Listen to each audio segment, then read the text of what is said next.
दोस्तों नमस्कार। मेरा नाम शिव कुमार शर्मा है और मैं मोटिवेशनल कहानियाँ सुनाया करता हूँ। उम्मीद है आपने भी मेरी काफ़ी कहानियाँ देखी होंगी और आपको पसंद भी आई होंगी। दोस्तों आज की कहानी का शीर्षक है कंजूस आदमी। दोस्तों अगर आपने मेरे इस चैनल को सब्सक्राइब नहीं किया है तो कृपया करके अभी उसे सब्सक्राइब कर लें। दोस्तों एक शहर के अंदर एक बहुत बड़े सेठ जी रहते थे। उनके पास पैसे देने की कोई कमी नहीं थी, बहुत पैसा था उनके पास, लेकिन वो कभी भी कोई दान पुण्य का कार्य नहीं करते थे। ना ही उन्होंने कभी मंदिर में कोई दान किया था, ना ही उन्होंने कोई परोपकार का कार्य किया था। और वो इतने कंजूस थे कि किसी भिखारी को भी एक पैसा नहीं देते थे। इसीलिए शहर के लोगों ने उनका नाम सेठ धनीराम रख दिया। लोग धनीराम जी को कंजूस कहते थे, इसीलिए उन्होंने उसका नाम धनीराम रखा। एक दिन धनीराम की पत्नी ने अपने पति से कहा कि आप ऐसा करो, हरिद्वार जाओ, वहां पर गंगा स्नान करके आओ, कुछ तो पुण्य प्राप्त होगा।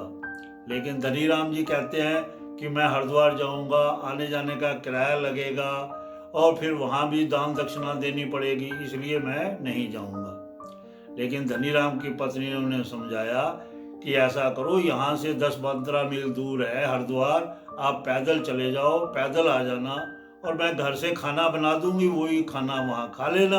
रास्ते में भूख लगेगी तो वही खा लेना, तो आपका पैसा तो खर्च ही नहीं होगा। धनीराम ने बोला ये ठीक है। अगले दिन धनीराम सुबह उठे और हरिद्वार के लिए पैदल ही चल दिए। शाम तक वो धनीराम जी हरिद्वार पहुंच गए। अब हरिद्वार पहुंचने के बाद उन्होंने सोचा कि मैं अगर हर की पेड़ी जाऊंगा तो वहां तो बहुत सारे पंडे मिलेंगे, तो उनको दान दक्षिणा देनी पड़ेगी, इसलिए ऐसी जगह पर स्नान करूंगा जहां पर मुझे कोई पैसा ही ना देना पड़े। तो वो हरिद्वार पहुंचने के बाद उस जगह पर पहुंच गए जहां पर मुर्दे जलाए जाते थे। अब वहां उन्होंने पहुंचकर चारों तरफ नजर मारी, आगे पीछे देखा कि कोई पंडा तो नजर नहीं आ रहा। जब उन्हें पूरी तसल्ली हो गई कि कोई पंडा नहीं है तो उन्होंने अपने कपड़े उतारे और गंगा जी में स्नान करने के लिए उतर गए। इधर भगवान जी ने सोचा कि देखो इतना बड़ा आदमी है, इतना पैसा है इसके पास, ये दान पुण्य नहीं करता, चलो आज इसकी परीक्षा लेते हैं। तो भगवान वहां पर पंडे के वेश में पहुंच गए। अब धनीराम ने गंगा जी में डुबकी लगाकर जैसे ही मुंह बाहर निकाला तो सामने भगवान रूपी पंडा जी खड़े थे। उन्होंने सेठ जी को देखकर कहा जय हो जजमान जी की। अब वो पंडा घबरा गया। उसने कहा पंडा जी आप यहाँ भी पहुँच गए। बोला भाई हमारा क्या है, हम तो यहीं पर रहते हैं, आप जैसे कोई दयालु लोग आते हैं वो 1-2 साल का खाना दे जाते हैं और हम आराम से पड़े खाते रहते हैं। लेकिन धनीराम जी बोले भाई मैं तो एक पैसा नहीं दूंगा। बोले चलो जजमान 1 साल के लिए नहीं तो कम से कम 1 महीने का तो खाने का बंदोबस्त कर दो। बोला नहीं मैं वो भी नहीं करूंगा। बोले चलो 1 दिन का ही दे दो। धनीराम जी बोले नहीं मैं 1 दिन का भी नहीं दूंगा। तो पंडा जी बोले भाई ऐसा है कि आपको कुछ ना कुछ तो देना ही पड़ेगा। तो अब धनीराम फंस गए थे। उन्होंने बोला चलो मैंने उधार किए। अब पंडा जी बोले भाई कितने पैसे उधार किए। बोला अभी 1 रुपया उधार रहा आपका। तो पंडा जी ने गंगा जल लिया और उनको मंत्र वगैरह पढ़े और उनसे संकल्प करवा लिया 1 रुपये दान का, और वो अपने घर की तरफ चल दिए। शाम को थके हारे पहुंचे, घर सो गए। सुबह जैसे ही उठे तो उनके घर का दरवाजा खटखटाया किसी ने। उनकी पत्नी गई बाहर, दरवाजा खोला, बाहर आकर वो सेठ जी को बोलती भाई किसी को कुछ पैसे देने का वादा कर आए थे क्या।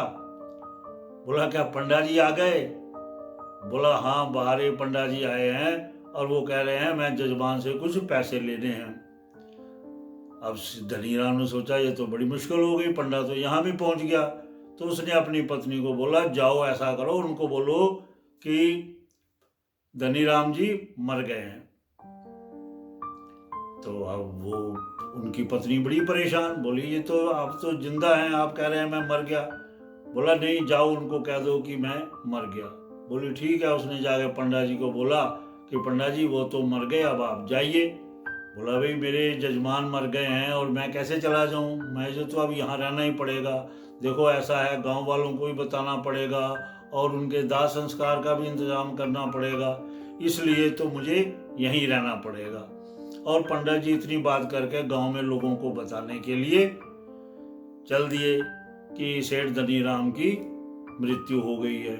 अब थोड़ी देर के बाद सारे गांव वाले इकट्ठे होकर वहां पहुंच गए।